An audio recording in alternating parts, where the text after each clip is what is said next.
This episode of the Cascadian Beer Podcast is made possible by our backers on Patreon. If you want to support the creation of this podcast series, you can do so by going to patreon.com/Cascadian Beer.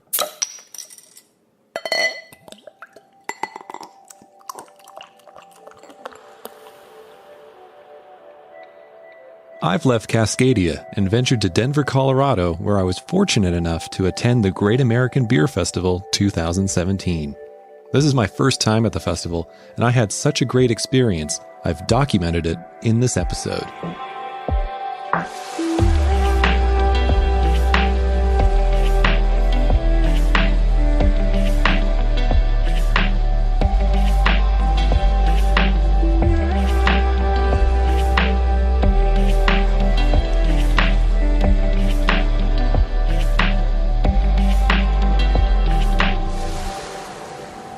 Welcome to the Cascadian Beer Podcast. My name's Aaron and I'm a Cascadian. I have a background in radio and television broadcasting, I'm a music producer, and I have a passion for beer. I don't consider myself an expert in beer by any means, but I do enjoy and respect the craft and the passion of these brewmasters. I want to learn from these pioneers on what sets them apart from the rest, and why they choose to call Cascadia their home. Cascadia is a bioregion in the Pacific Northwest on the North American continent. It is made up of the U.S. states of Washington and Oregon, as well as the Canadian province of British Columbia. In this podcast series, I profile the unique breweries of Cascadia, a region that has a strong presence on the international beer scene. Slightly different in this episode today, I've come to Denver to not only learn about the trending beers from around the country, but also to see how influential the Pacific Northwest has been to the brewing industry. To start things off with my series of interviews from the Great American Beer Festival, I spoke with the man who started it all. Oh, I'm Charlie Papazian, founder and past president of the Brewers Association, American Home Brewers Association, the Great American Beer Festival, author of The Complete Joy of Home Brewing. Mm-hmm. And we're at the Great American Beer Festival. Yes, the 36th. And I'm here to talk to you because you created Pie Day. Now, not mathematical equation, but you're a lover of pie. Right? Yes, I am. I established back in the late 70s, when I was a school teacher with kids, I schemed with my students to establish my birthday as National Pie Day. Right. And it took on a life of its own after they thought it was the greatest idea since apple pie. Yeah. Have you ever made a beer pie? I've never made a beer pie, but I've had some, apple pie and barley wine are a really good combination. Yeah, in the dead of winter, yeah. So the Great American Beer Festival, a lot is owed to you for the creation of this with the Brewers Association and everything, but I really want to know, how did beer find you? How did beer find me? Yeah. Beer found me. It was hiding in the basement of a home brewer in Charlottesville, Virginia, and he was an old-timer that brewed beer during Prohibition, and he was a friend of mine. I was introduced to him when I was asked the question, "Hey, Charlie, you ever had homebrew? Do you want to taste homebrew? My neighbor makes homebrew." I said, "Wow, I never knew you could make homebrew. Sure, I'll try it." Went over to his home, and he went down to his basement to get the good stuff. It was so much more interesting than the 69 cents a six-pack Ballantine ale we were drinking as students at the University of Virginia, that we got a recipe that was 4 lines on a little postcard-sized piece of paper, and from there, it kind of discovered itself. Right. Do you remember that first beer? Oh, yeah. The first beer, yeah, I did. It was actually quite good, as we say in the brewing world, quite clean, didn't taste old, it was smooth. It had an apple cidery taste because it has so much sugar in it. Yeah. Not very much malt. Yeah. But it was pretty good. It was made with supermarket malt extract, hop-flavored malt extract, which was about the only thing you could get in those days. Yeah. And lots of sugar and bread yeast. And I don't know how he made it so good, because when I saw his recipe, the first 2 batches I made, I threw out. It was undrinkable. But I was, just like most craft brewers and home brewers in the world today, I was pretty persistent. Yes. I knew it could be done. Yeah. So you started teaching homebrew classes then. But it was still actually illegal at the time, right? Was there like a secret code word or something to get into your class? I mean, like what happened there? I think people told us that it was illegal, but it didn't faze us one single bit. It was fun. People enjoyed it. And, it was inconceivable that you could get busted for having a good time and sharing beer with friends. I mean, so we just pursued it. And I taught beer classes in Boulder, Colorado, where I moved after I graduated from University of Virginia. And, I was just coming across newspaper articles and such that were dated 1975, 1976. I was featured in the Denver Post and the Daily and the Boulder newspapers quite a bit in those days, but never got busted. I think that if I did get busted, home brewing would have become much more popular more quickly. Yeah. Here comes that rebel. I would have been a martyr. Yeah. So how long from teaching homebrew then to you writing your book, The Joy of Homebrewing? Well, I had a syllabus, 2 or 3 page syllabus when I started teaching my beer class, homebrew class. Came as 6-page syllabus, and then it became 10-page document. And then I decided to write a book and self-published it. It was about a 70-page book called The Joy of Brewing. And then a publisher out of New York took an incredible leap of faith, and I signed the contract to write The Complete Joy of Home Brewing. And that was the big volume that most people got started with. From the releasing of the book, was that like an instant, like overnight success, or did it take a little time to gain traction? It took a little bit of time because, in 1984 when it came out, most home brewing books cost $2.95 or $3, and my book cost $8.95. And a lot of homebrew stores wouldn't carry it because it was too expensive. But what happened was that people it was word of mouth. And people would get it at the bookstores. And so there were a lot of sales through the bookstores. And then the homebrew shops kind of figured it out. Like they were missing out on being able to sell a $9 book. Yeah. And they started carrying it. It took about a year and a half for it to really kind of catch on in the home brewing community of the system. But it went really quickly in the bookstores and stuff. I heard you refer to in a talk that you don't consider the original craft brewery owners as pioneers. You said that you referred to them as explorers. Can you kind of can you kind of define that term a little bit? What you meant by that? Yeah, there are pioneers of craft brewing, and then there are explorers. Explorers would go into a jungle, into a world that was totally unmapped, uncharted, unknown, not knowing what was there, and that's what the early craft brewers were up to, because there was no equipment. They didn't know how. There were no books. There was no roadmap, so to speak. And so the pioneers that came afterwards, not shortly afterwards, at least they had some kind of sense of a roadmap, and they learned from a few mistakes that the other brewers. It was tough. I mean, it wasn't like the pioneers were getting into it because the original explorers had so much success, because it took them 10 to 15 years to get their ball rolling. They were a pretty persistent bunch of people, too. So how did you meet the famous beer journalist Michael Jackson? Back in I met him for the first time in 1981 when we had invited him to our American Home Brewers Association conference in Boulder, Colorado. And prior to that, I heard his voice on the radio because he was doing radio commercials for Henry Weinhardt's Private Reserve, which had these mystical hops called Cascade hops from Yakima, Washington. And that was pretty legendary beer commercials because no other brewery in that time was advertising beer on its merits of taste and flavor. And here was this British-sounding guy talking about Henry Weinhardt's Private Reserve. And I didn't even know that he lived in the UK. I thought he may have been somebody who lived in the USA, but I tracked him down and gave him a call. Somehow there was beer people kind of have a network of figuring out stuff. And he said, yeah, just get me a ticket and I'll be there. You mentioned the Home Brewers Conference. When did that start? And then when was the creation of the Brewers Association? Well, the American Home Brewers Association was founded in 1978 with a premier publication of Zymergy magazine in December of 78.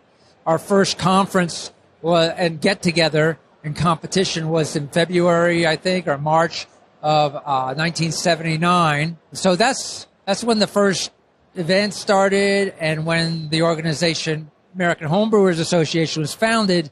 And then by 1983, there were enough people, homebrewers, wanting to start breweries that we established what we call the Institute for Brewing Studies, which was an organization that served the needs of all these startup microbrewers. And then eventually, it evolved into the Association of Brewers, and then we merged with another organization, and now it's called the Brewers Association. And the American Homebrewers Association still exists within the structure of what we do. So then what was the catalyst to start the Great American Beer Festival? In 1981, after I met Michael Jackson, between him and also some contacts I had with Campaign for Real Ale, I got invited to come and judge beer at the Campaign for Real Ale's Great British Beer Festival, and I had never been to England or the UK before. And so I went over there and visited Michael, stayed with him while we explored British pubs, and then I did my own tour, and then we went to the Great British Beer Festival. And after that experience, I said to Michael, what do you think of the idea of a Great American Beer Festival? And he said, well, great idea, Charlie, but where would you get the beer? I mean, because there wasn't very much beer in the U.S. in those days. And back in 82, there was 42 brewing companies that existed. Most of it was American light lager. How have your expectations changed from the first Great American Beer Festival to what it is today? Like, what surprised you most along the way? Well, my expectations fundamentally was my friends and I just thought this was such a cool idea to have a beer festival that celebrated the diversity of what was left of American beer culture. And so we sought the more interesting beers that these 20 breweries that donated beer. So our expectations was hopefully we can break even. Hopefully people will give us beer so we can offer it at a festival. Hopefully we can get it to Boulder. Hopefully people come, and it happened. So expectations now. I mean, you're just spoiled for choice at this point, right? I know, with the number of breweries. Yeah. I never walk into the beer festival with expectations. I never really have. I mean, I was kind of being a little bit facetious with my answer of the early days, but it's such an exploratory event. I mean, every time I come to the Great American Beer Festival, and I've been into all 36 years of them, I still feel like an explorer. Yeah. I can walk around and find and discover new stuff that I never knew existed. Yeah, I know there are maps and guides and programs and stuff. There's an app. I just walk in because I know I'm going to have a good time just wandering around, meeting people and finding beers that I never had before and finding beers that I've had before that I want to try again. I'm from the Pacific Northwest, so I have to ask you, from your observation, how important has the Pacific Northwest played in terms of the beer culture in America? I think the Pacific Northwest was the original area that really embraced microbrewing, craft brewing, call it what you want. I mean, we did our thing in Colorado, and we had a core group of people, but there was Boulder beer. And it was years before brew pubs became legal. That was in the mid-'80s. But Northwest had things going on. There was a community of professional craft brewers and home brewers. Burt Grant with his brew pub out there. Yeah, there's a lot of stuff going on. People talk. We had our thing going in Colorado, but Colorado then those days had less than 2 million people, and we were far, distances. I mean, we had core people in Boulder and Denver, but other than that, there wasn't much going on. And we stuck together, and we loved what we did, and I have to say that if it weren't for the volunteers and the home brewers in the Denver Boulder area, this event would never have happened. So do you homebrew anymore? I sure do.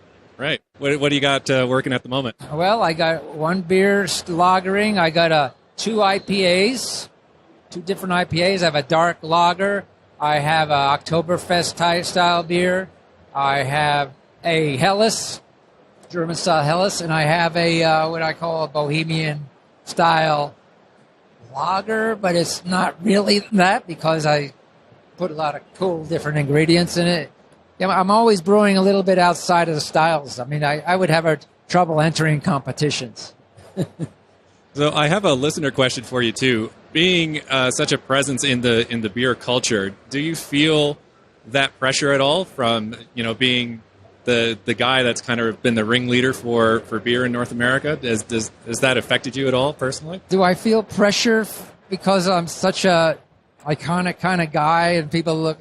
No, because beer is fun, and most people I encounter are not looking at me to make sure that they can make an extra buck. That's not really the attitude that drives our organization. I mean, it's part of it. You got to stay in business, and we do a lot of stuff for businesses. But it's for the love of beer, and, we all respect each other's tastes in beer. Everybody likes different beers, and even I have my own preferences. And so, no, I don't feel pressure. Maybe if I was CEO of a car company or something like that, or I would, or a grocery store, I would, but not beer. I heard you say you like to listen to your beer. Would that be your number one tip for home brewers to make better beer? Well, if you're going to listen to your beer, keep your eyes open and your mouth open too, because those are the other two aspects of it. But Fred Eckhart from the Northwest, he's the one that came up with that saying, "Listen to your beer." He taught me to listen to your beer, because you can take that in the transcendental state of listening, or you could actually, when you open that beer, whether it's in a can or a bottle, if you've opened up as many bottles of beer as I have, you learn a little bit about the quality of the beer before you even see it or drink it or smell it from listening to it. Well, thank you so much for your time. I really appreciate it. So thank you. You're welcome. Big thank you to Charlie Papazian. Thank you so much for your time. Hope you guys enjoyed that interview. And now let's get into the festival. I was getting pretty overwhelmed even before it started. I'm in the hallway here at the Great American Beer Festival. It's my first time, feeling a little overwhelmed. And I'm in the media holding pen because they won't let us in just yet. And I'm with Josh Howard with Focused on the Beer. And Dane Skousen, Focused on the Beer. Now, how many times have you guys been? I've been here about 8 times. I went a couple, 3 years before coming in as media. So I've done this quite a few times and multiple nights each time. It's an awesome event. I mean, I won't tell you otherwise. Yeah, same thing for me. About 8 years running now, on and off. But I'd say about a solid 8 years. Okay, so this is my first time. What are some practical tips here? And this is actually my first time in Denver as well. Practical tips. Number one, you're 3 to 5 beers in already. That altitude is going to kick your ass no matter where you're from, no matter how much you can drink, how much you can't drink. Just imagine you're 3 to 5 beers in already and start from there. Yeah, to kind of expound on that, I always say take your tolerance and half it and see how you feel. Because altitude basically halves your alcohol tolerance. And then the fact that it's super dry here, I mean, we are a high desert. You're dehydrated to begin with just by landing here. The air is sucking the moisture out of you. So lots of water, definitely something you want to do. I recommend like a 1 cup of water an hour while you're here, no matter what. Even if you're not at the festival, a cup of water an hour. But yeah, figure that your tolerance is halved just because of the altitude. It hits you that hard. All right, so focus on the beer. What do you guys do? We are a beer blog out of Colorado Springs, Colorado. We cover all of Colorado, basically, but also national. We try to make it a point to cover, any beer news, beer releases. We do blind taste tests on our podcast. If you're interested in our podcast at all, you can find us on SoundCloud and iTunes. And we also have our website, focusonthebeer.com, where we post articles and photo recaps of things like this. So you can look for our Great American Beer Festival coverage after the fact. We did publish a couple of guides ahead of time, so we're trying to stay on top of it as best we can. All right. And what's happening in Colorado Springs in terms of the breweries? Lots of stuff. Lots of new breweries opening up. Lots of new beer halls, beer pubs opening up. So Colorado Springs is definitely booming. Denver was real big in the last couple of years. Fort Collins was real big the last couple of years. Hopefully, and I think more on the hopeful side, but I think Colorado Springs is going to be the next big thing in Colorado beer, at least. In terms of breweries, people winning medals, that sort of thing. Right. So I'm from the Pacific Northwest. What do you guys know beer-wise from the Pacific Northwest? We know a few of the good ones from Oregon. Boneyard is always on our radar. Hub Brewing. In fact, the founder of the blog, Eric Steen, is out there as one of their... I forget what his role is at Hub, but he's managing like their media and stuff like that out there. So we've got some ties out there, and Deschutes and a bunch of that stuff that we get out our way. Oregon's definitely on our radar. A fantastic beer state as far as we're concerned. All right. Well, thank you, gentlemen. Thank you. Thanks.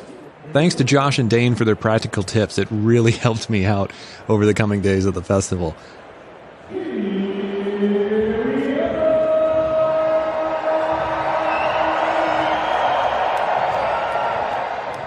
So I hit the floor, started exploring. I made a point of exploring beers that I just can't get in the Pacific Northwest. So I visited Tennessee, I visited New England, I visited Florida, and as well, Southern California. Your name is? Cat Weist. Catwiest. Media trained. I love it. So which brewery are you representing and where are you from? Seabright Brewery in Santa Cruz, California. Which is your brewery? I do not own the brewery, but I do run the entire brewing department. So what beers do you specialize in? I like to think that I just specialize in beer, which is a ridiculous thing to say. There are a few things that I've made that are more popular than others. I've been tweaking our flagship recipes to make them a little bit more balanced, and I've been trying to follow the trends, not be a trend chaser, and still have something for everyone. And you package your beer, right? Where do you ship it to? I don't ship the beer. I have no distributor. I do package in cans and occasionally 22-ounce bombers, but my beer is only available where I personally deliver it. All right, and you're pouring a very unique beer here that I had last night from you. It's called the Mermaid Tail. What's special about that beer? The Mermaid Tail Ale I am incredibly proud of. There's so many special things about that particular beer. I wanted to make a beer for the experimental category. I kind of designed the recipe especially to get it into GABF. And to become experimental, you either have to have something unique in the brewing process that doesn't fit into any other category, or like a melding of qualities that would make it multi-category. So I peeled 100 pounds of beets, and personally, which did suck. So I got beets in the mash tun, I got beets in the kettle, I got blood oranges in the whirlpool, I got blood orange juice in fermentation, and I've got glitter in the kegs. So it is a pink, sparkly fruit field beer, and there is absolutely nothing like it. It's very pretty. It is gorgeous, and even better, it's delicious. Now, I met you my first night here at the Pink Boot Society event for the rare beers. How long have you been a member? I've been a member as long as I've been brewing, which is a little over 5 years. I'm really proud of the organization. I'm the co-president of the SF Bay Area chapter, and I volunteer as much as I can. It's a fantastic group that's done a lot for me, and I think it does a lot for a lot of women. Is your chapter growing a lot in the Bay Area? It really is. We're huge. All right. And because I'm from the Pacific Northwest, I have to ask, do you have a favorite from the Pacific Northwest in terms of beer? A favorite beer from the Pacific Northwest. This might be an unpopular thing to say, but I'm going to say it. I have on the table right here my Jasmine Pale Ale. And long before I was a beer enthusiast, and even really before I was a beer drinker, I had Elysian's Avatar IPA. And it had jasmine in it. And as somebody who thought that PBR was like, okay, but I'd rather have tequila, I loved that beer. And when I moved back to California, I couldn't find it anywhere, and I thought one day I'll make a jasmine beer, but like way before I even knew how to make beer. So now that I'm the head brewer of a small enough place that I have the autonomy to brew whatever I want, the Jasmine Pale Ale that I have sitting on this table is actually directly inspired by the Avatar IPA, and I know that Elysian is no longer independent, and therefore this might be an unpopular statement. Well, but they were independent when you had it. They were independent when I had it. Well, thank you so much for your time. Yeah, thanks for coming and checking out. I guess I should pour you a jasmine now. Yeah. All right. Matt Parker. And who do you represent? Deschutes Brewery. And you are in charge of Woody. I am indeed. Very big job. It is. It's an undertaking for sure. So we're at the Great American Beer Festival, and this is the first time Woody's been here, right? It is, in the first time in 9 years, actually. And this makes life considerably easier, right? It does a little bit. We usually bring a couple kiosks that we have to build, and we have to bring in every part by hand truck, and it's a lot of work. Woody, we can pull in, drop him, good to go. So because this is audio, what is Woody for those that don't know? Yeah, it's kind of hard to visualize unless you actually see it in person, but Woody is a traveling beer barrel that opens up into a pub. We have 6 tap handles that we can serve beer out of on both sides. Today we have 6 tap panels outside of Woody, and we have 4 tap panels out of a jockey box to showcase 10 different beers. So how's the response been? Like, how the crowd's been like? It's been great. You know, we're in a little different location this year than what we have normally been. You're far removed from the Pacific Northwest. Yeah. Yes, absolutely. So that was a little bit of a worry for us, but it's been great. I mean, I think this Woody's definitely an attraction no matter where he is, and he always pulls a crowd. So you go coast to coast with him, right? I do. I'm actually, after this festival, we're on our way to Roanoke, Virginia, to where we're going to have our new production facility. Oh, right, man. And what's your favorite part about being at the Great American Beer Festival, and how long you been here? This is only my second year coming, personally, but I think just seeing the sheer magnitude of what this festival is and seeing how many people are psyched out to try all different types of craft beer, but especially for the people, the fans of Deschutes Brewery, it's really, really fun. Thank you very much, man. Yeah, thank you, man. I had an opportunity to sit down with a representative from the Brewers Association because I wanted to learn about their independent seal they introduced this year, as well as what they plan to focus on in the coming year. My name is Julia Herz, and I'm the Craft Beer Program Director for the Brewers Association. And how long have you been with the Brewers Association? Collectively, about 14 years. All right. And how long in your current role? My current role since 2007. We're at the Great American Beer Festival. With you being at the BA, how many festivals in total, and did you come before you started working at the BA? My first introduction to the Brewers Association was volunteering at this very event in the 90s, 1994, I think. I have only missed a few over the years, and I didn't track it. So I've been to most since 94, which is nutty. So how did beer find you? I grew up in a household with 2 big factors. My dad's a foodie, was always pushing us to try experimental things, taste outside the box. And then my brother had a beer can collection. So before I was 10, we were going to a place called the Brickskeller that's no longer around in DC. They had a beer list that was over 500 bottles, not even draft, of the world's, any beer you could get. The Brickskeller tried to get it and carry it on their menu. And so my parents would take us there to support my brother's beer can collection. So before I was 10, I was thinking about different kinds of beer, different styles of beer, marketing and packaging on beer, and watching my parents be in a good mood and, you know, enjoy beverages around food. So that was a big seed that was planted. So has your career path always been beer involved in some way? Nope. I always did want to homebrew, and eventually in my 20s, I was broadcast journalism major in college. I had a job at Washington, D.C. Bureau, actually out of college, which my parents were jazz. I was jazz. And then I didn't like it very much. It wasn't what I expected. It can be a grind. Yeah. And I mean, it takes a certain personality type. Many good people that I worked with that still are in their careers gone very far, but it wasn't for me. So I left and I took a cross country trip just to kind of clear my head, almost a year on the road. And on that trip, we would go backcountry with the Golden Eagle Pass, national forest, BLM land, or national parks. Then we would backcountry 3 or 4 nights, come into the towns. If we didn't know anyone in those towns, because we were on the road almost a year, we would just go to the local brew pub. And that's where we connected with the most like-minded people. And we usually were given great advice, and people, kind of the community of brew pubs, took care of us on that trip. And the good places to eat and where to get supplies and all that stuff. Yeah. And so it was on that trip, I'm like, I want to be one of these people. I want to work in a brewery. All right. So did you end up working at a brewery? I tried. You can't see me on the radio. I'm about 100 pounds in a wet towel. And I had every right to work in a brewery. I still do. It shouldn't be based on size. There's many innovations for brewers, men and women. It's not based on a certain weight requirement for what you should and shouldn't brew. You should be a brewer because you can brew kick-ass quality beer. Mm-hmm. But when I did try, I didn't know enough in brewing. I was home brewing, but I didn't really have my game down. So when I eventually landed in Boulder, Colorado, the Brewers Association had a position, and that's what I went for. All right. In the past year, the Independent Craft Brewers mark has come out from the BA. What started that program, and what's been the uptake like? So you're asking about the Independent Craft Brewer Seal. This is a new certified mark that's on, frankly, most every brewery in the hall here has signed on to download the art. We launched it on June 27th, and since then, we have 2,300 plus breweries that have accessed the art to use it in some form, representing 75% of the volume of craft beer made. So that's incredible.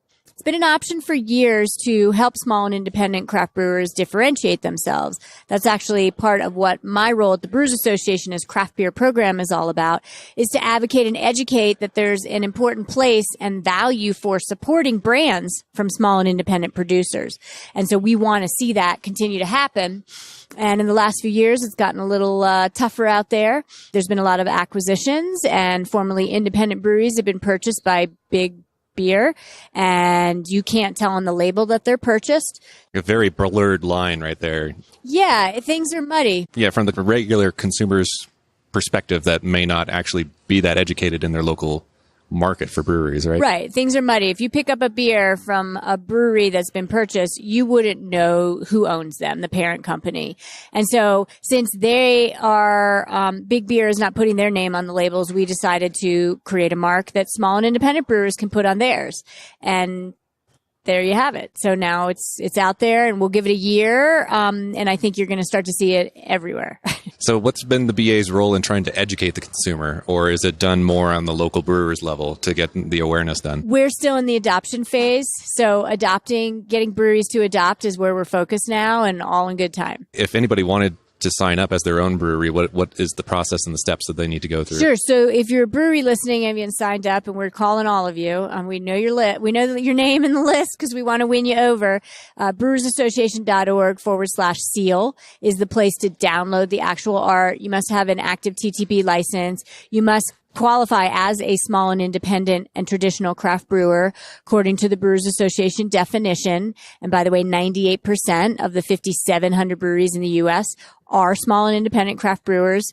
And you must sign a license agreement to use the art. So a topic that came up because we were at morning brunch event, one of the topics that was raised by Sarah from Fremont was she kind of sees this next wave of malts being the new hops in terms of the industry. Do you at the BA also see that? And what is the BA doing to support those industries outside of just beer? Sure. I loved that she brought that up, and that was such a poetic statement because it's been said that hops are the soul of beer, and now it's on to malt.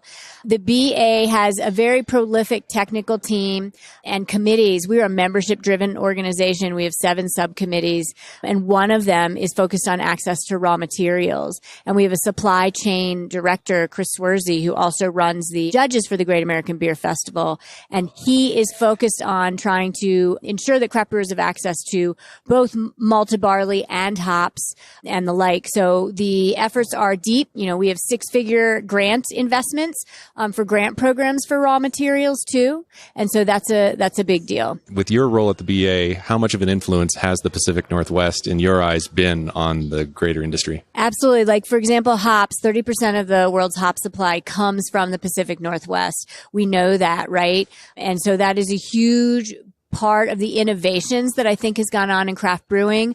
The number one selling U.S. beer styles still today, undisputed, is American Lager. The second style, which is craft brewer driven, is an American IPA. And American IPA is centric because of the hops, and frankly, the hops from this country, the hops with forest flavors, the hops with fruit and tropical notes. And that is directly a result, I think, of where the Pacific Northwest has taken us. You do have a history in the U.S. where we had hops coming from all parts of the country, and that's certainly on the rise again. Also super cool. And I don't know, frankly, for the barley regions in the Pacific Northwest, how prolific they are, but where the maltsters are, right? You have maltsters who are taking this barley and advancing it. And that is a key part. And you have some active maltsters in your area. Yeah. They're doing an amazing job out there. And a lot of the local breweries there are actually converting fully over to their malts as well that I'm aware of. So do you think we'll see those specialty malt guys emulated throughout the country in the coming years? You have a Craft Maltsters Association now. So they're representing more than a handful. I haven't looked at the latest numbers, but 20, 40 craft maltsters, and forgive me, I don't have my latest stats, but that is a community that's growing and powwowing, doing that collective powwow with each other too. And they're working with heirloom malts. We also just published a book in the last year or two from John Mallett. John Mallett published Malt, the book Malt, and that is an incredible book that talks about a lot of heirloom malts and a lot of new ingredients to kind of chase down and have craft brewers start to brew with. We have the Independent Seal, which is the initiative from the Brewers Association. What are the key things that you're going to focus on next year? Oh, we're focused on everything from draft system maintenance is a huge thing. Working with retailers, beer clean glass, things on the government affairs side is huge, very, very huge. We're working on the threats to aluminum being shipped into the country right now. We're working on licensing and getting craft brewers to be able to have access to an open database so they're within the laws and actually the music they play in their pubs and tap rooms is legal. I talked about the grant programs and the raw material work and beer lover education too. So, I mean, the list is so prolific sometimes as a national association, it's really hard to kind of summarize it all. But I think if you look at any angle in beer in the U.S., somehow, some way, our members through the association are working on it and working to advance it. Now, from the consumer's perspective, is there a resource on your website that they can go to get better educated? Oh, yeah. Craftbeer.com is our main beer lover website. We get millions of visitors a year and is the #1 website talking about the stories behind the small and independent craft brewers. We also have beer and food resources that is unmatched, untouchable. And that's another big piece of our work. Of 600 culinary institutions, we're not able to get one documented that has beer education on the same level as wine. So kind of crazy there. And so we have the resource that they could beef up their curriculums from it. And the public has access to that as well. And finally, what does the Great American Beer Festival mean to you? Oh, it's like a national holiday. You know, these guys hanging out are volunteers. There's more than 4,000 volunteers. As I said, I started as one. And this is, you know, I think the main Super Bowl of beer. We have the competition going on behind the scenes right now with 8,000 plus beers. #1 commercial competition in the U.S. is the Great American Beer Festival competition. Most exciting part of the whole week is the awards and seeing who's deemed to make the best commercial example of certain beer styles. And I love how the hall is set out by geography. The majority of beers made in the U.S. aren't distributed out of their own state of origin. So I can walk in the hall and it's like a beer lover's dream. I can go to, you know, the Southeast and find beers that I would not normally get. And so you really have it all in one place for 3 days. Yeah, I made a point of going to like the Tennessee Brewers and like the Texas Brewers because I just can't get that stuff in the Pacific Northwest. So it's a great, great time. Great 1 ounce at a time, greatness. Yeah. Well, thank you so much for your time. Thank you. I mean, it's very busy, so I really appreciate your time to chat with me. Yeah, thank you back. Big thank you to Julia for her time. So that was day 1, and it was a very, very overwhelming experience for me.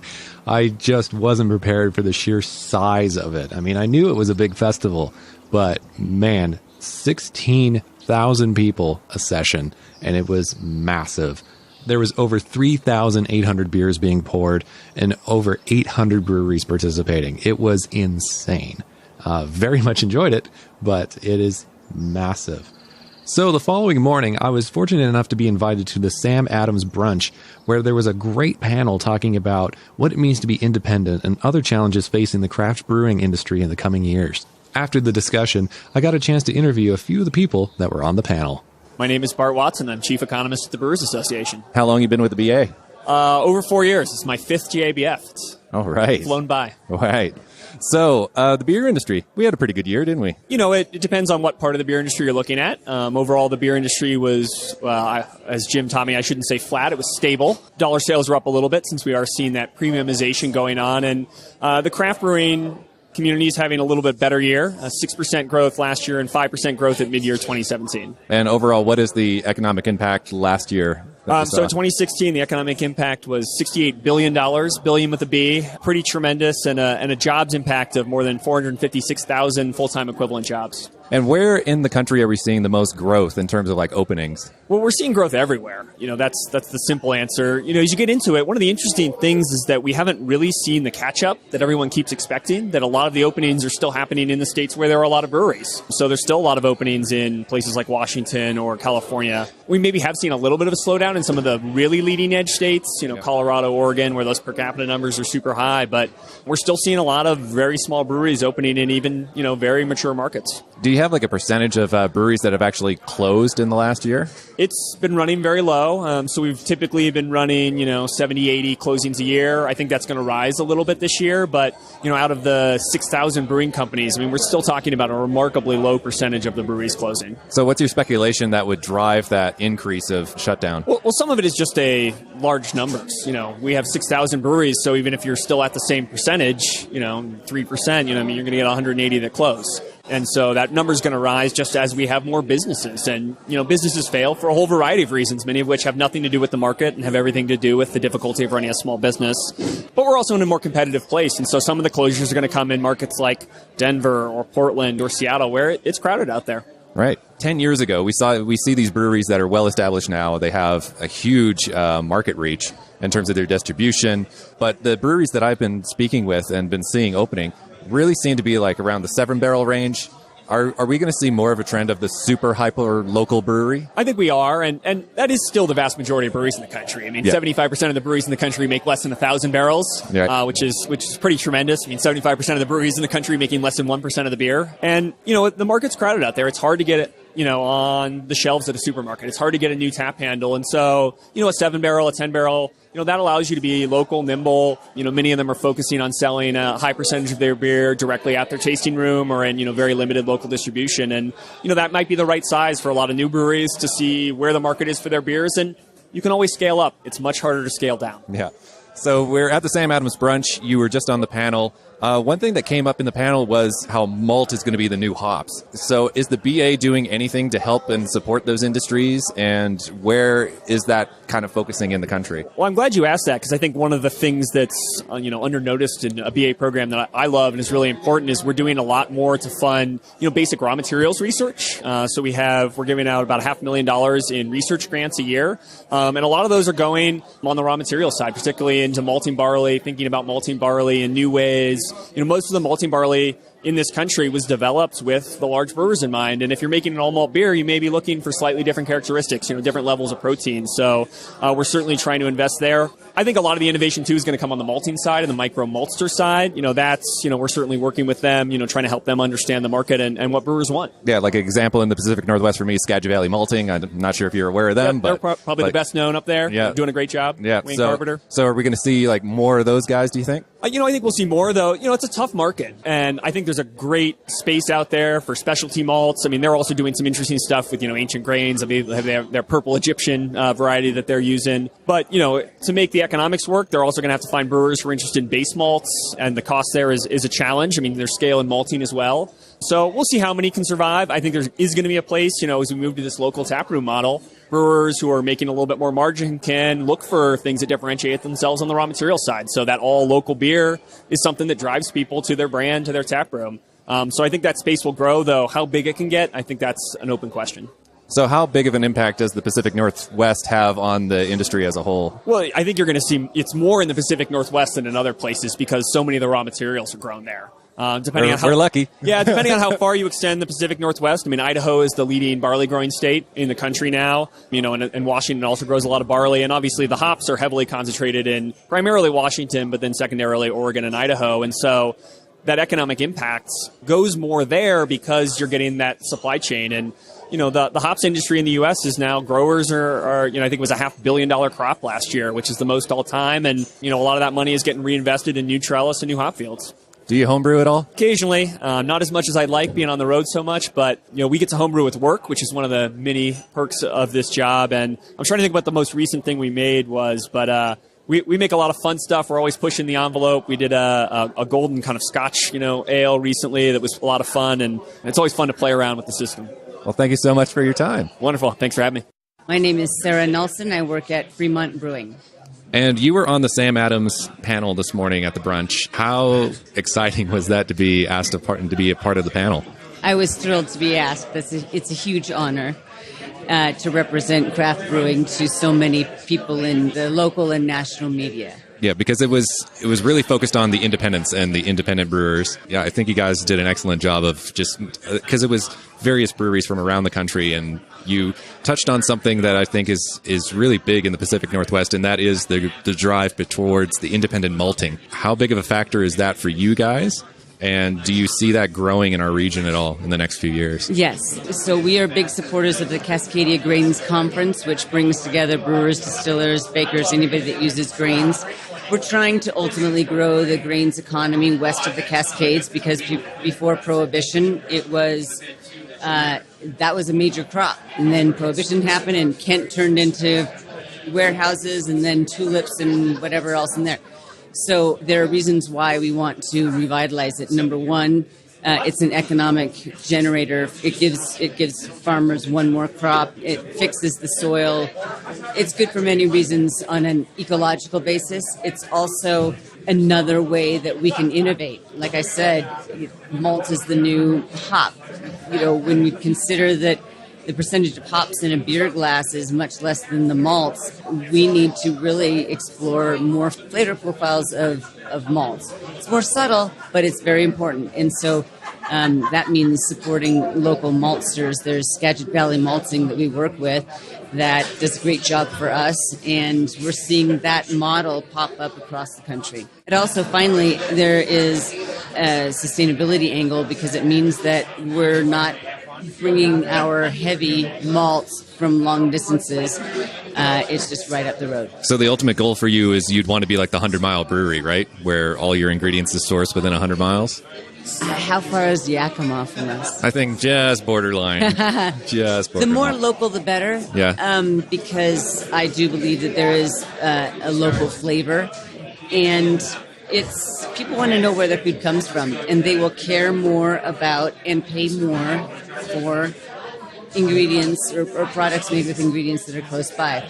And it supports smaller farmers instead of the big agribusiness. So that's important. And I hate stereotyping, but I think it does play a role. Like us in the Pacific Northwest, there is a culture of we really want to know where our food comes from and how are we not damaging our environment because we live in a very precious environment.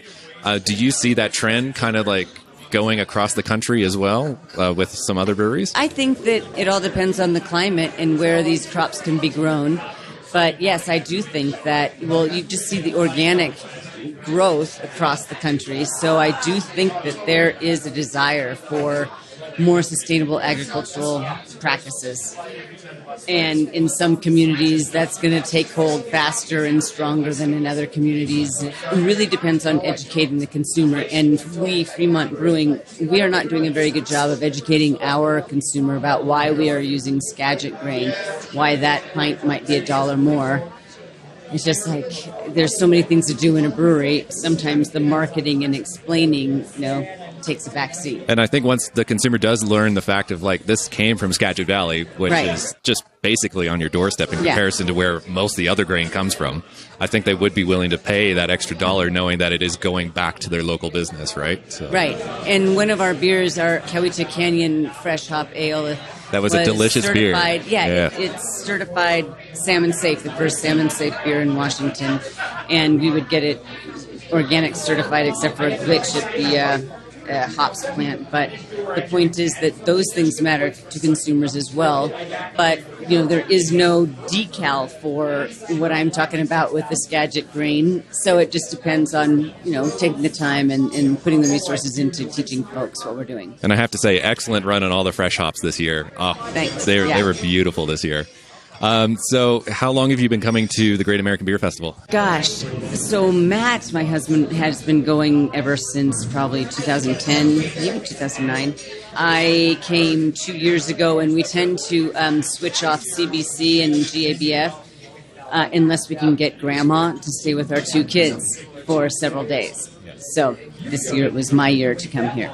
How important is this festival and event with everything surrounding it for you as a brewery owner? That's an interesting question because people come from all over the country and we're not distributed in a lot of places. So tasting our beer might be a thrill, but they might not be able to get it into their hometown. So in terms of growing our market, I don't know if this is the best venue, but it's great for my brewers and my other staff to just meet other people in the industry. I think it's great for our cohesiveness. They learn things, and it's the informal relationships that happen at this event that are the highest value. Have you had any collaborations come out of it? They're probably talking about it at our booth that I don't know about. We always do the meet the producer booth, so we always want to talk to our folks, which requires a lot of staffing because you have to be there the whole time. So it's expensive and it's labor intensive, but that's what we want to do. We don't want somebody else to pour our beer. We want to pour it ourselves and interact.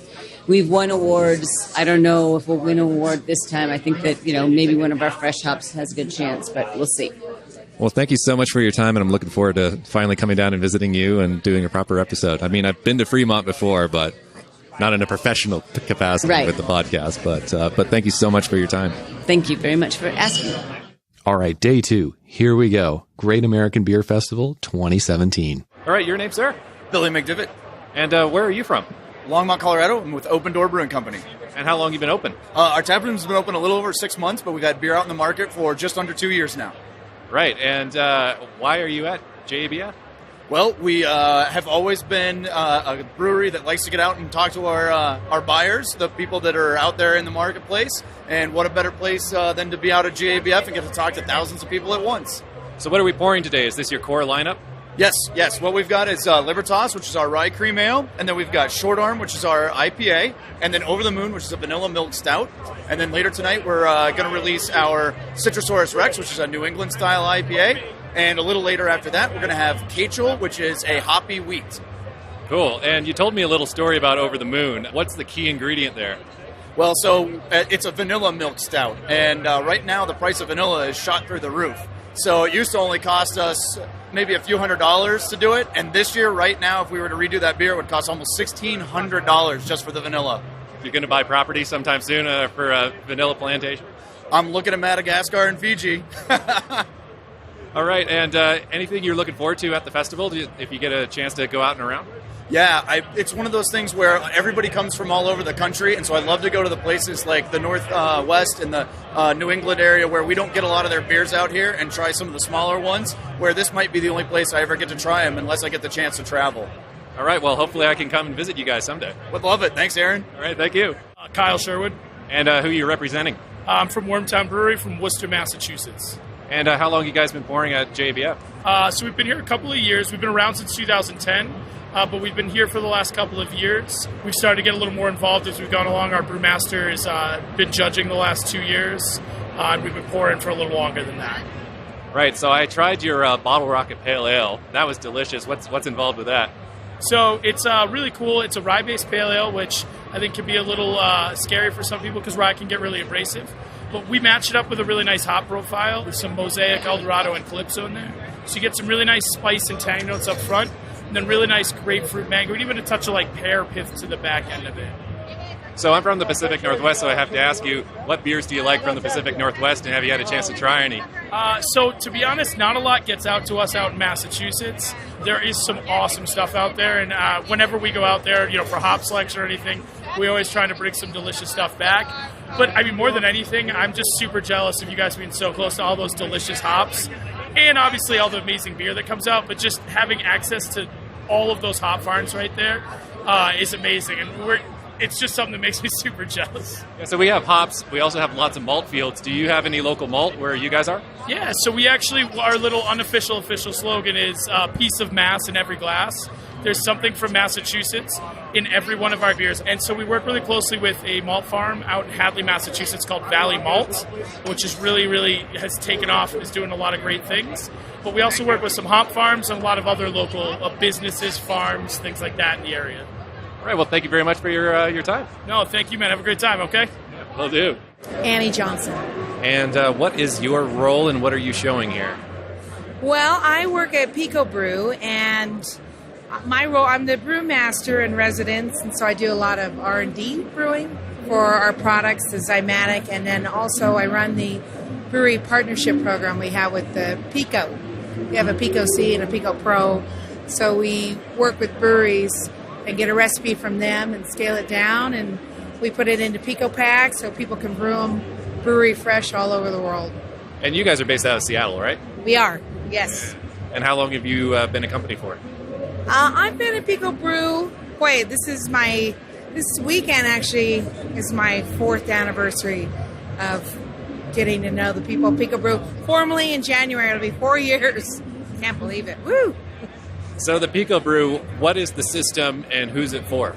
Well, the Zymatic that we have, which is our first product, is our flagship, and those are for homebrewers, some homebrewers that are more advanced looking to scale down, and then also for first-time homebrewers it works really well.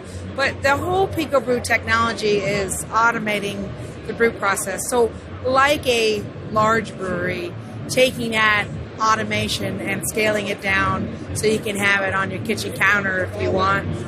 But automation is consistency. And so that's what we really try to do. You know, Pico Brew was born out of our founders, the brothers Bill and Jim. And they were beers that were never the same. And if you're a real dedicated home brewer, that's what you're always striving for. I want to make this beer again and again and again. And some people just can't do that, or they just can't for whatever reason. There's a variety of reasons. But this really helps them. Yeah, and I think the main part that plays in that is it's a closed system, right? Exactly. And then our new products, Pico Pro and Pico C, take it down for more the enthusiasts. So that's the one we use our brewery partners. But again, people have the ability to do a freestyle version and then make their own beer. And then we also have our newest product, which is our still, which we really like. Super cool, works with all of our products. So these recipe packs, you can get from coast to coast, right, for brewers, and what expansion plans are in that for the recipe packs? Right, our Pico packs are available on our website, which we call Brew Marketplace, and our machines are sold all over the world, so it doesn't matter where you live. You can go through the variety of breweries that we have. We have just under 200 now. Each brewery gives us about 2 to 3 recipes. And then you can use any of those. We make them up fresh at our factory in Redmond, just south of Seattle. But we'll also be unveiling a program in the next couple of weeks for home brewers where people that own the Zymatic can have Pico packs made up and release those to other beer enthusiasts and brewers all over the world. And so we have about 680 of those. So it's really cool. Awesome. Yeah. So how long have you been a home brewer? How long have you been a brewer for? Since 1998 was my first lousy batch of brown ale. Yeah, it was bad. Well, it wasn't terrible, but it wasn't awesome. But have you worked for any breweries? I have a couple. There was one in Sacramento I did. That was called Brew It Up. And then also in Seattle, I worked for a little while at Bluebird. But I'm just a little too busy. But brewing hasn't always been my career. I had an extensive career with the California legislature for 20 years. But now my hobby is my career. So it's pretty cool. All right. Well, thank you so much. It's awesome to see you. I'm Gordon. Where are you from? Pittsburgh. Cool. And it's a pretty big place. So how do you find your friends? Oh, I duck call them. Friends! I am with friend of a podcast. It's always nice to see a familiar face in the crowd. Nice to see you again, Craig. Yeah, nice to see you too, Aaron. Thanks. Yeah, so Rooftop Brewing. You guys aren't pouring here. You're just here for fun, right? Well, we're here. We participated in the competition, and honestly, we're just here as our first year trying to check things out and see what it's all about. Right. This is my first year too. So how's your experience been? We've had a lot of fun for sure. There's a lot of beer here, and there's a lot of people here in the beer industry, and it's fun to talk to all of them and find out what people are doing in different regions around the country. Yeah, I got pretty overwhelmed when the doors opened yesterday and everybody just swarmed in. So it's a sensory overload for sure in every facet. People watching, beer, and it's pretty much nonstop. So since I spoke with you, how's Rooftop going? Rooftop's going well. We've had a very busy summer. Seattle had a very sunny summer, which is good when you have a rooftop deck. Yeah, exactly. Was it packed almost every night?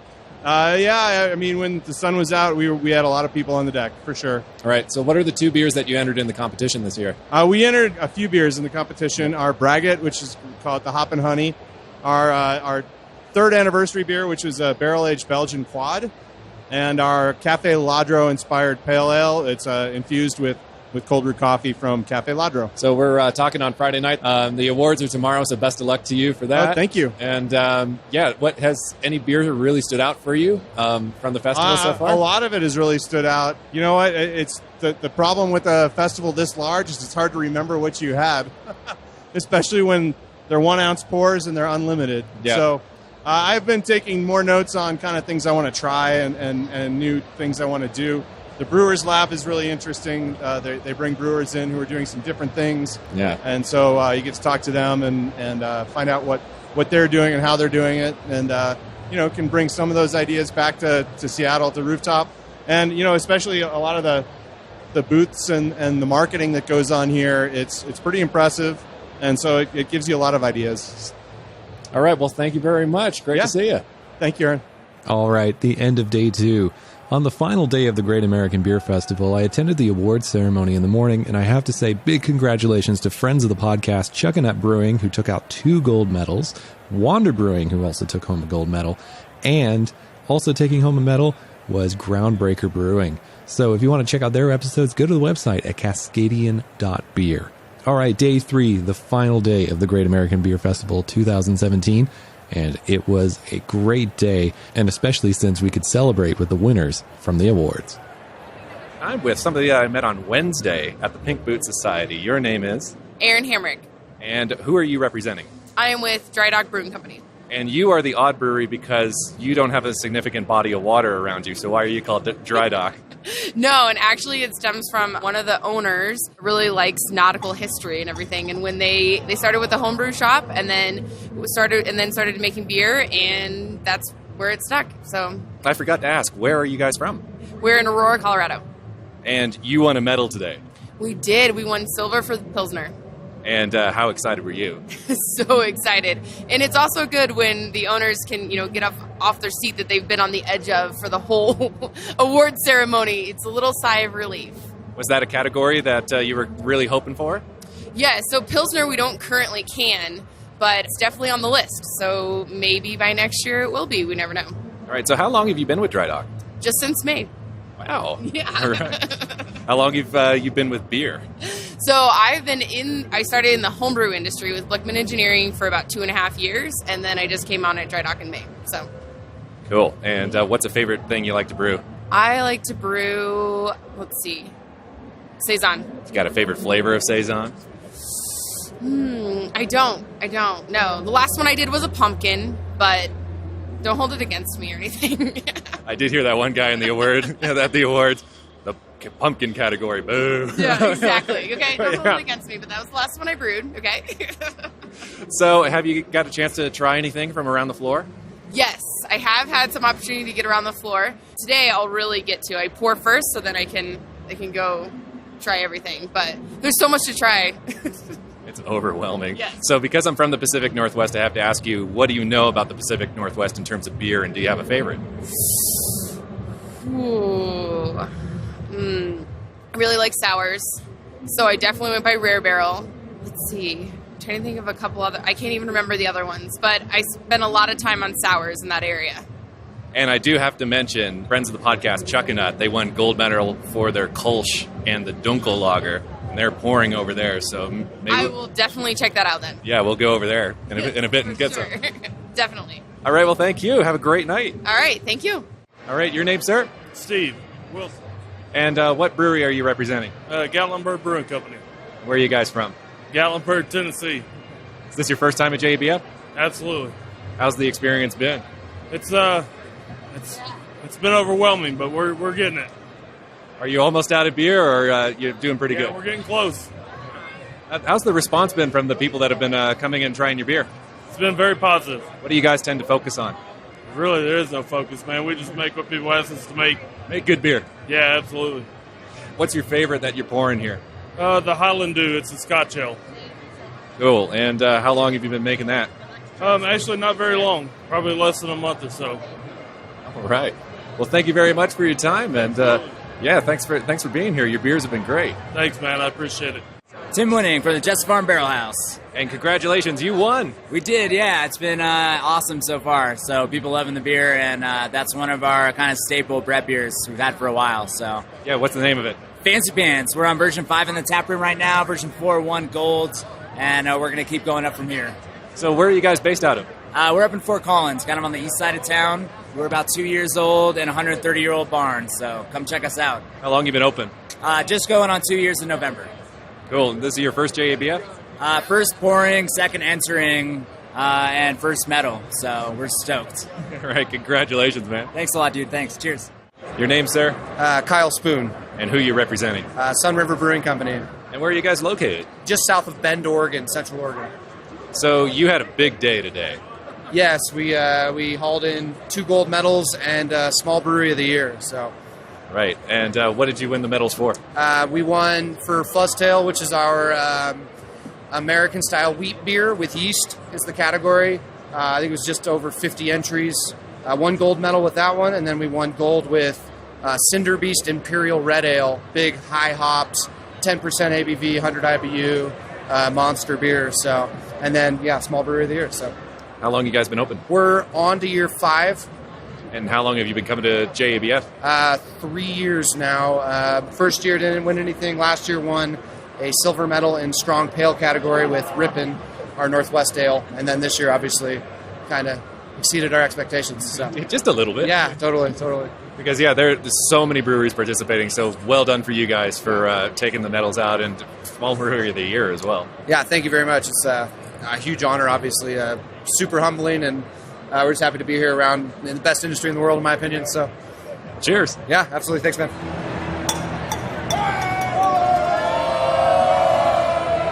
My name is Ryan Hefner. And who are you representing? I am with Noda Brewing Company. That's Noda Brewing out of Charlotte, North Carolina. And how many years have you been coming to JABF? This is my second year at JABF. We've been open for 6 years on the 29th, and I've been coming every year since. And we met each other this morning at the awards. We sat next to each other. Yes, we did. And you had a couple beers in the categories, but unfortunately you didn't take one this year. We did not, but that's okay. We've been lucky enough to medal a couple of years. This year was not our year, but we'll be back next year, no problem. But your fellow statemen at North Carolina sure did a good job. Absolutely. How many medals went out for North Carolina? So we had 14 medals for the state of North Carolina this year. Last year we had 17, which was by far the most our state had ever won. But to have 14 this year is still considerably awesome, considering a couple of years before that we had 6 max. So to see where our state has come in such a short time is incredible. I would like to point out that the year before, our brewery had medaled in the Herb and Spice category. We got a gold medal for that. We were not lucky enough to get one this year, but our good friends at New Sarum, who are only a couple booths down from us, managed to get the gold in that exact same category. So super proud of those guys. Absolutely phenomenal. Great beer is coming out of our state. We're very happy for that. So what's the future for North Carolina beer? I think right now a lot of our breweries are centered on a movement against some lobbyists and the state, where we're trying to raise the amount of beer that we can self-distribute as a brewery. So what a lot of breweries, I'm not sure how it is in all states, but as far as our brewery is concerned, we have a 25,000 barrel cap, meaning once you hit 25,000 barrels, you can no longer self-distribute, meaning if you have established yourself for growing your own sales, your own accounts, and all those leads, if you go over a certain maximum percentage of production, you have to sell out to a distributor. For what that means for us in North Carolina, it means that we have to sell out to a distributor who's most likely run by AB InBev. We don't like that. As for our brewery in particular, we have our own sales team, our own delivery drivers. If we were to sell to a distributor, those guys would lose their jobs.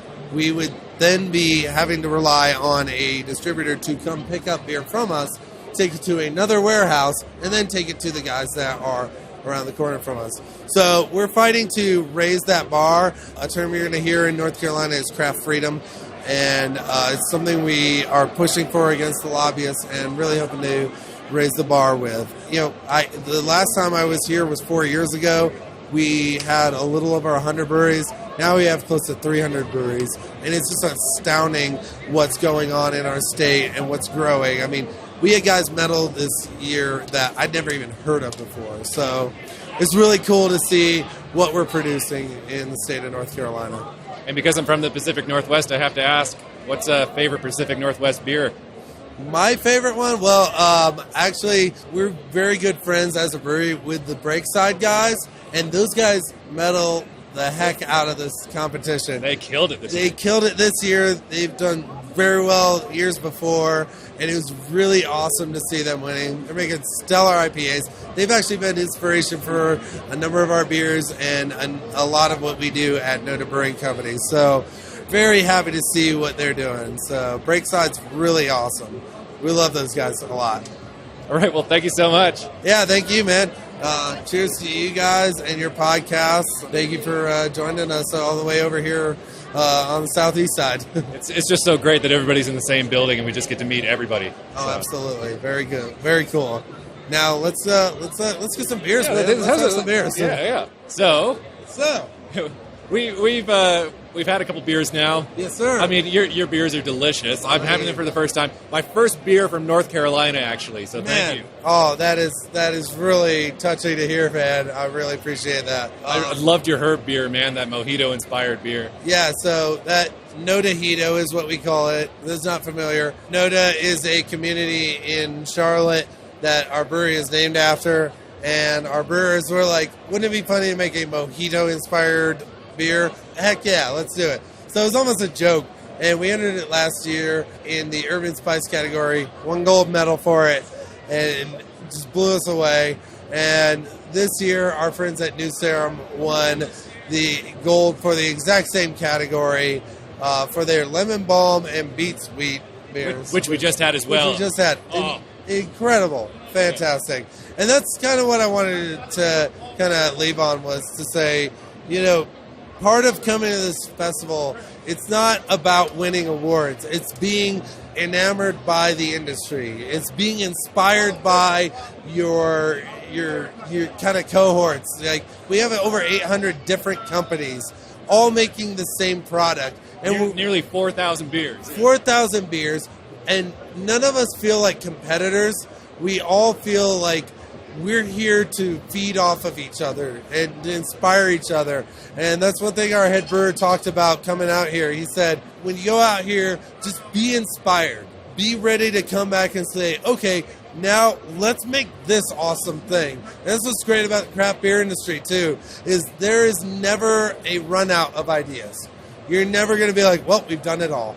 Because somebody's going to have something else that you've never heard of. I had never thought that lemon balm and beets would be an awesome thing to put into a beer. Much less a gold medal. And much less a gold medal. And the same thing that I never thought mint and lime going into a wit beer would do. So it's absolutely astounding to be just surrounded by all these people from West Coast to East Coast that you're just like, this is our nation. This is an industry that prides itself on collaboration and camaraderie, and there's no sense of malice towards anybody. We're all here for the same goal, and that's to just make damn good beer and to just enjoy each other's stuff. So it's really awesome to be out here and just meet everybody involved. Yeah, and like at the awards today, like I noticed like the really small breweries end up getting the biggest cheers because because everybody knows their struggle and everything, and to pull it off on a national competition. Yeah, and really cool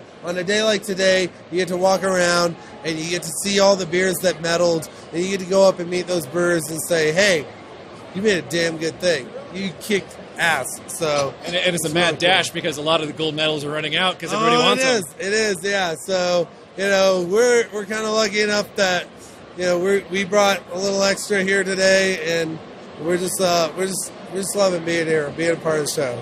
All right, it's time for more beer. Absolutely, more beer. Let's do it. All right, your name, sir? Mac Cummins. And how long you been a volunteer here?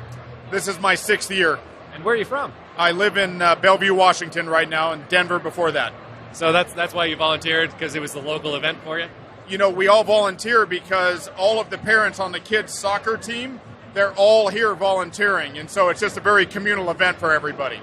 What does it do to the city when you did live here in Denver? Like, was there a different vibe when this was coming up in the city? Oh, yeah. So the whole city transforms from about 4 or 5 days before to 2 or 3 days after, and everybody just talks about local beer and family, and they bring their dogs out, and it's just really a communal event. So what's your favorite part about the festival? Oh, my favorite part is probably the half hour before till about 3 hours in. So everybody comes in, they're super excited, they're all trying beer they've never had from all over the country. everybody wears crazy outfits and just has a really good time. Is there a standout beer for you this time around? So I am very parochial about the Colorado beers. So for me, it's all about Great Divide Yeti and the whole offshoot, and Left Hand's Milk Stout, and probably, honestly, like Odell Mercenary and Ska Modus Operandi and a few of those. Right, well, thank you so much, and thank you for volunteering as well and making this event happen. Awesome, thank you. What's your name? Brian. And where are you from? Black Bottle Brewery. And where are you located? Fort Collins, Colorado. How long have you been open? Almost 5 years now. And what do you specialize in, sir? Everything. Everything? Honestly, everything. We do everything from barrel-aged sours to cereal milk stouts to American IPAs to Belgian triples. Yeah, everything. How long have you been coming to JABF? As the festival, this is our 5th year. For myself, 4th year.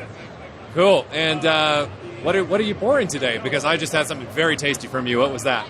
We are pouring our German-style Kolsch, which won bronze 2 years ago at the Great American Beer Festival.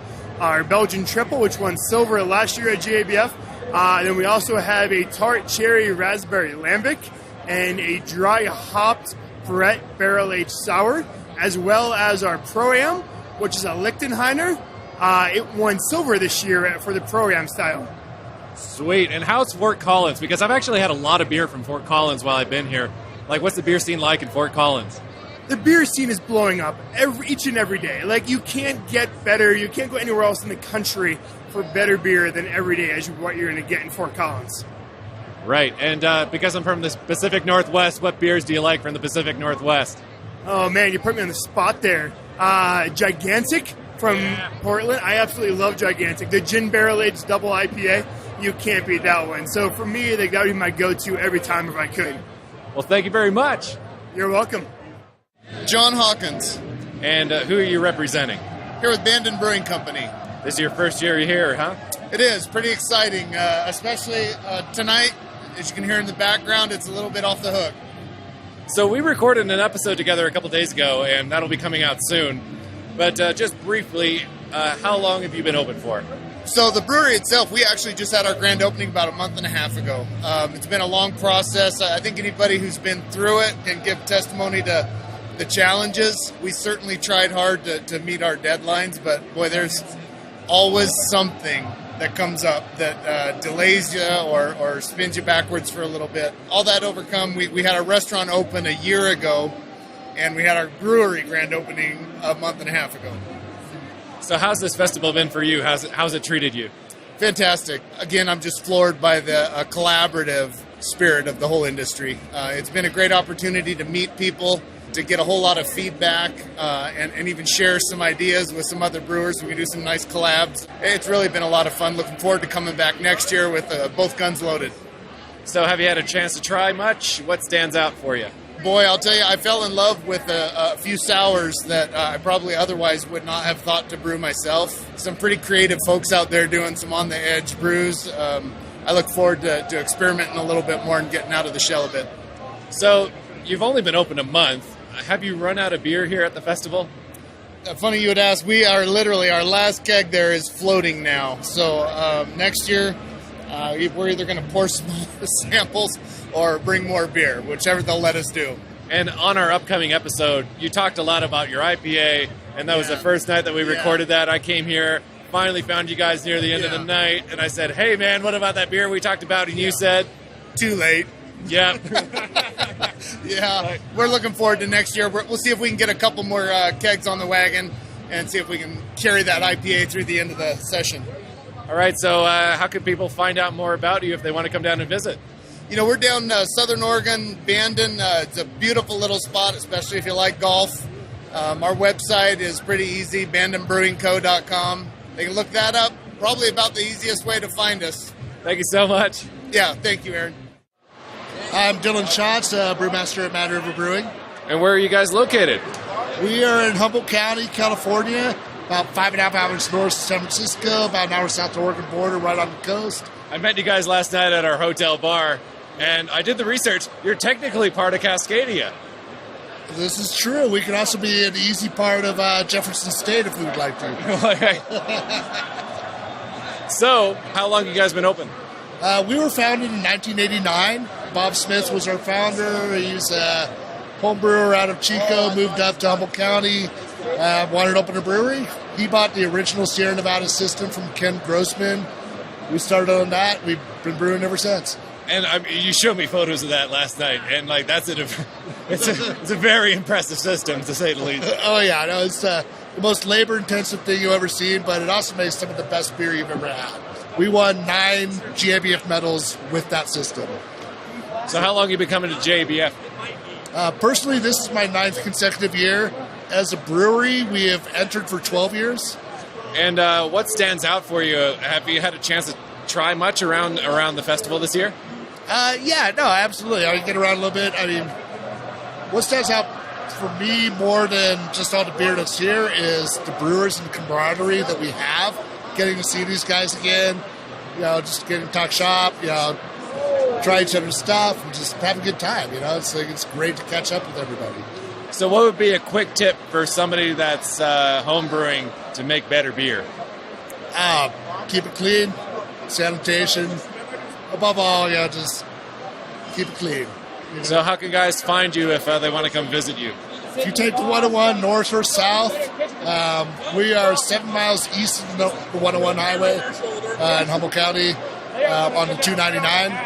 So if you're coming over from Reading off the I-5 corridor, right before you hit the 101, we're right there. Right near Eureka as well, right? Yeah, Eureka, Arcata. Humboldt State University is a very central location to us. We have a lot of students come in, but yeah, we're right there. Come on by. We'd love to see you. And if you're ever in Humboldt County, well, just come see us. We have 6 breweries in Humboldt County, all within a 45-minute drive of each other.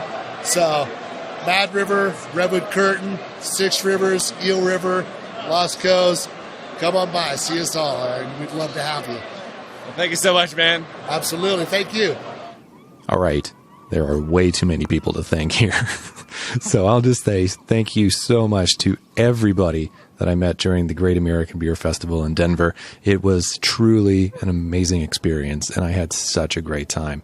I want to give a special shout out to Lindsay as well. She was looking after the media team, and so big thanks to her for keeping us all organized and being really informative. Really nice to work with you, Lindsay, so thank you. Also, a big shout out to the Brewers Association for putting on the event and the hundreds of volunteers that made it possible. Thank you very much, everybody.